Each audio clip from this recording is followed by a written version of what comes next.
Welcome back. You are tuned into the Lunchtime Show with your girl, Emmanuella. Now, guys, I am so gassed. You know, I've been talking about this all day. We've got the one and only. I'm trying my best not to fan out. I'm seriously. We've got the one and only Omah Lay in the building. Yeah. How you doing, Emmanuella? I'm good. How are you? I'm fine. I'm so happy to have you on The Beat London. Thank you for having me. No, it's been a pleasure. Now, we're going to get straight into it just because of time. So, let's talk about like how it all started for you. You know, I've been doing my little Google searches about you. Okay. And Tell me what you found. I found that you come from a musical background. Okay. Your grandfather, he played instruments for... do you know, I struggle to say his name. Celestial, yeah. And then your father played drums. Okay. So talk to me about that. Okay. I'll correct you a little. Okay. So I come from a musical background. Not really like I met a lot of that happening. So I was already grown up, like 13, when I found out that my granddad played percussion for Celestine Oku, who is a legendary high life singer in their days. So and my father too, he kind of, no, it's not like he's a drummer. He just plays drum on like literally everything, on the couch. Oh, really? On the table. Okay. So yeah, I don't know how much of an influence that was, but yeah, I kind of saw my dad play drums on the table, on the couch, and everywhere. And knowing too that my granddad used to be a percussionist for a person that I still listen to up to today, Celestine Oku. Yeah. It's kind of like, you know, a boost. Yeah. Oh, I love that. That's nice. You know, I actually played drums when I was younger, like actual drum kit in church. I was like, you know, they need a drummer, and I just found the drums just so. I feel like that's like one of the hardest instruments to play. Do you think so? Yeah, I feel like that's the hardest instrument to play. I found it easier than keys, because then later when I switched to keys, and I felt like drums was like the easiest. Do you play anything? Not really. Not really. I just have little knowledge of, you know, almost everything. But like, I'm not like a pro in anyone. Right. Okay. All right. So, how did music all start for you? Because I know you started off as a producer, right? And you are from obviously Nigeria. I'm Nigerian as well. I'm Yoruba. Oh wow. Okay. Yeah. Do I look Nigerian? No. No. Kind of. Yeah, kind of. But I would not think Yoruba. Where would you think? I'll probably say Delta. Really? Yes, I'll probably say Delta. Or I would say Igbo. Oh, Igbo. Yeah, I'd say Igbo. Oh, wow. I've never gotten that before, but yes. But it makes sense. It still makes sense. It makes sense? Okay, so my musical journey has been amazing so far. Started off as a producer in Port Harcourt. Yeah. I made beats, and then I graduated. I graduated into writing music for people, and then after that I also graduated again into releasing, writing and recording my own music. Right. And so far I'm here right now. I put out my first tape, my first single. Put out another one. Moved to Lagos. I dropped Get Laid. And I just dropped Holy Ghost like 3 weeks ago. Love that song. Fire. It's been an amazing journey. Yeah. I would say I feel like you created a new sound. So let's also talk about what made you go viral, or what song introduced you to the world, which was Bad Influence in the pandemic. Now, obviously, the pandemic was hard. I know, The pandemic was right? Crazy stuff. But you dropped that song, and it went crazy.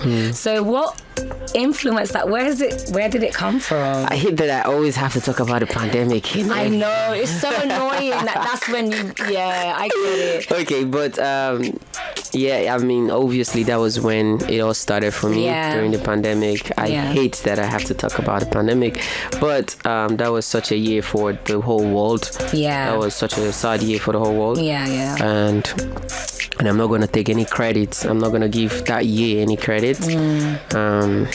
But still, it was when people listened to my music more. It was when people started listening to my music, as a Bad influences. So the pandemic, I think it kind of brought people home. Mm-hmm. It kind of made people relax and critically look at what art is. Right. Yeah, because before the pandemic it was all hustled and very fast music, very high tempo club music and dance, which is very good. But during the pandemic, people had to start listening to lyrics, had to start connecting with emotions and reality. And unfortunately, that was when I put out my tape Get Laid. That was when I put out my EP Get Laid.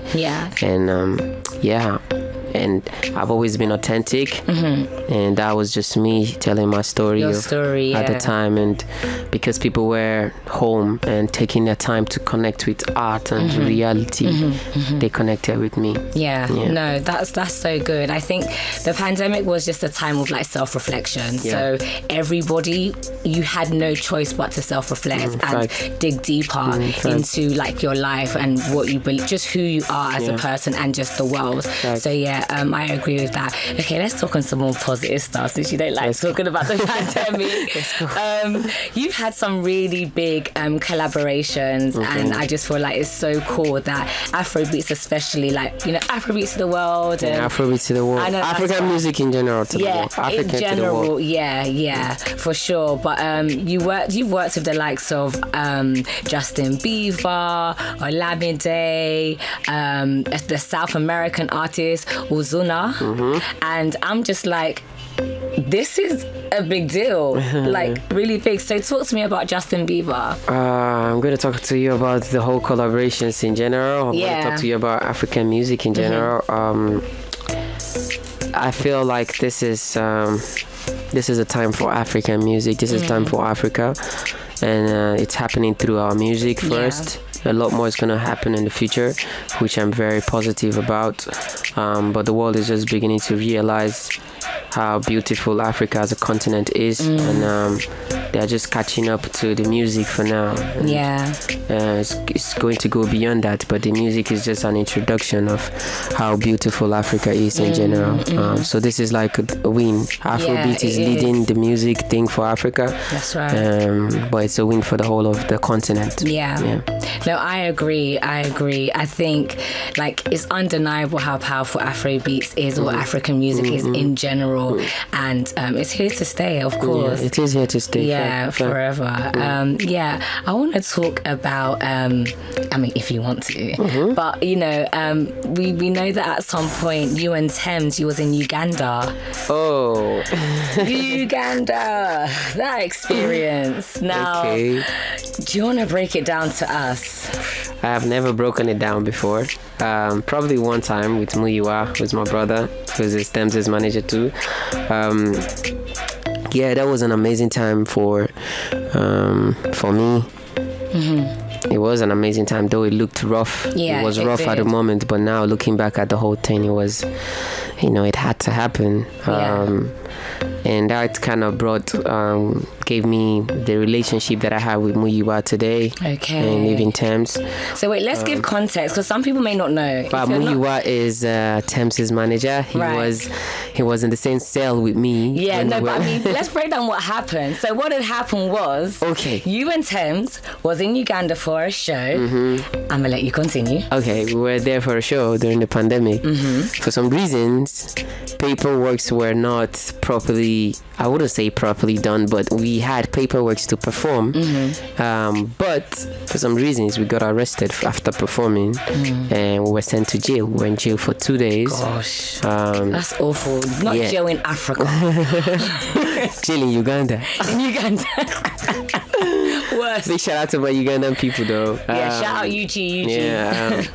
yeah, it was an amazing moment for me. I had to became even closer to Muyiwa, whom I love so much. And, yeah, that was. But what was the treatment like? Like, did they beat you? Oh no! Did they starve you? Oh no! Okay, good. No, it wasn't. It was just a very horrible experience. I wouldn't want anybody to go through that. Course. But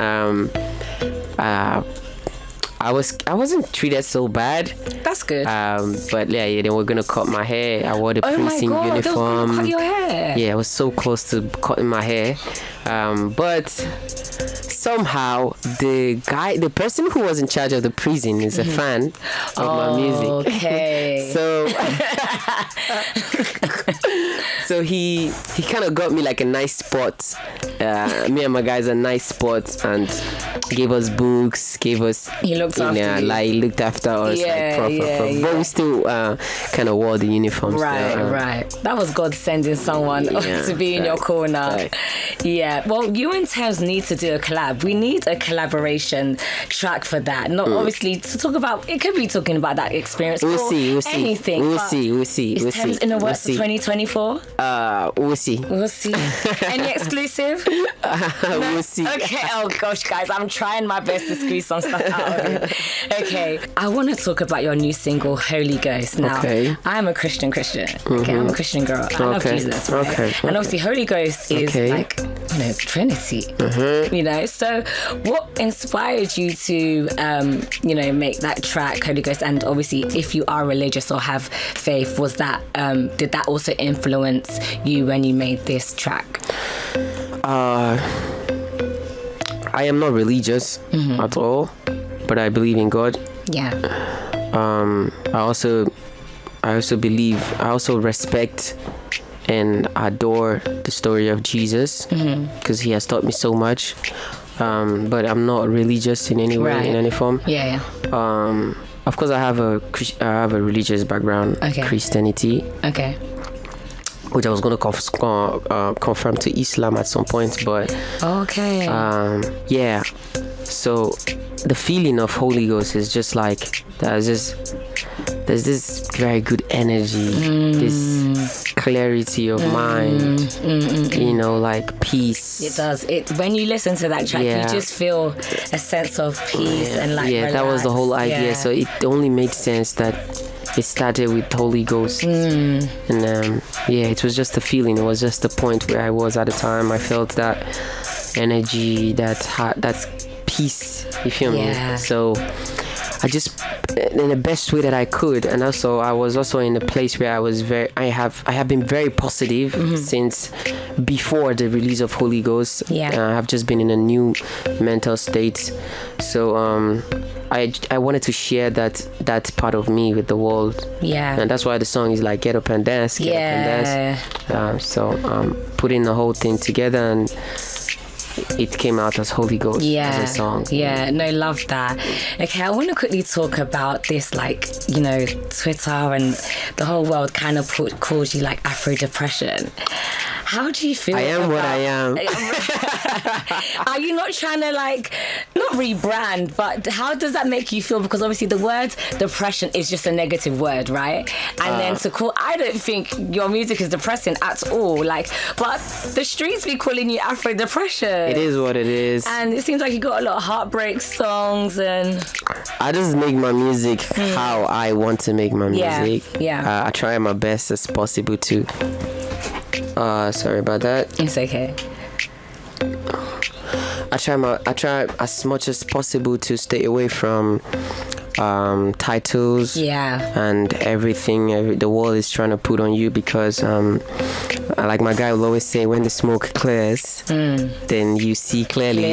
Yeah, that's so when you identify with those things, so I just make my music. I don't really care what anybody anybody want to target to enjoy it. As long as you enjoy the music, if it makes you, if you feel like it's Afro-Depression, I'm okay with that. As long as you enjoy the music. Some other people would dance to it. Some other people will. So it's arts. That's what I make, and I just leave the world to enjoy it how they want to enjoy it. To be fair, I do think it's a bit of a banter. I don't think it's like a real thing where they actually think your music's depressed. I mean, the fans have their own opinion. I would never argue with that. If that is how they enjoy it, then that's how they enjoy it. Yeah, that's how they enjoy it. I hear that. Okay, then let's quickly talk about your most successful song. This song, I feel like all your music goes viral. Like all of them is just a bang and it all gets to number one. But your song So So. Now, talk to us about that. And obviously the streets be saying, and obviously from the lyrics, that you had a bit of a heartbreak. And if you guys, I wish you could see his facial expression now. The streets be saying a lot of things. The streets be saying a lot. But, and I'm trying to clear it up for you. So tell us, what's the tea? Who broke your heart? Bro, the streets can talk, Sha. The streets can talk. But you don't want to always listen to that. No, of course. Like I said before, I make my music how I feel. It's a direct reflection of my feeling. Where I am at the time. And my whole album, Boy Alone. Was just exactly where I was at the time, from I'm a Mess to So to every song on the album. Attention with Justin Bieber. It's just a direct reflection of where I was at the time. And now where were you at the time? You have to listen to the album and you'll know. It's right in there. It's clear. It is. I'd advise you to go listen to the album if you want to know where I was at the time. But right now, I just put out Holy Ghost, and that's where I am. That's where you are now. Yes. Love that. So what can we expect from 2024, and like where do you feel like you're moving towards? I have started a new sound. I feel like Afrobeat is going to the sound. The sound people identify as Afrobeat is going to change in 2024, 2025 in the future. And I am going to be one of the leaders of the new sound. I have started a new sound of Afrobeat, and you're going to hear more of that in 2024. Can't wait. Holy Ghost is one of them. And then I'm putting out an album, and the album is going to consist of all of this new vibe. Welcome back. You are tuned into the Lunchtime Show with your girl Emmanuella. I hope you guys have been enjoying today's show so far. We have a very special guest. As I said, I was fanning out earlier, the one and only Omah Lay. Do you know what? I've got a few last questions for you before we leave. So I want to quickly ask, let's just do a little, not a game, but just to get to know you. What are 5 hidden talents that you have? 5 hidden talents that I have. Yes. Hidden. Cooking. You could cook? Only for myself. That's why hidden. What I eat. I'm not sure I can cook for somebody else. But I love cooking what I eat. What kind of things do you cook for yourself? Maybe it's not just rice and beans, because I don't know why. Noodles. Okay. Omelette. I can make omelette for myself. Okay, fancy. That's even a fancy egg. Okay, what else are my hidden talents? I'm Michael Jackson in the bathroom. Is it? I am Michael Jackson in the bathroom. What else? 5. I can't remember. You're giving me 2. Yeah, 3 more. 3 more. Okay, give me one more. Give me 3 hidden talents that no one, like people will be shocked, like, oh my God, I can't believe, like, that's a talent of his. Acting. Really? I have never tried that out before, but I believe that that's a talent. That's a talent that I have. Do you know, I could see you in Nollywood, Hollywood. Yeah. I think I would. I think maybe next year I will. Yeah, I'll start. Okay. 4, right? I have Reese. You know what it is? Reese. When it comes to like, you know, asking girls out and stuff, that's a talent that I have inbuilt. Steez are very. Okay, last That's number one. 4. So number 4 is basically moving to girls. You've got the chat up lines.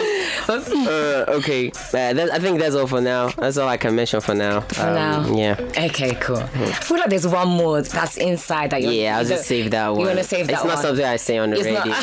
Okay, yes, let's keep it PG over here.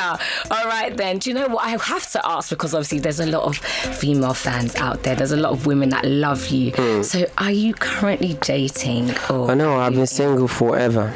No way.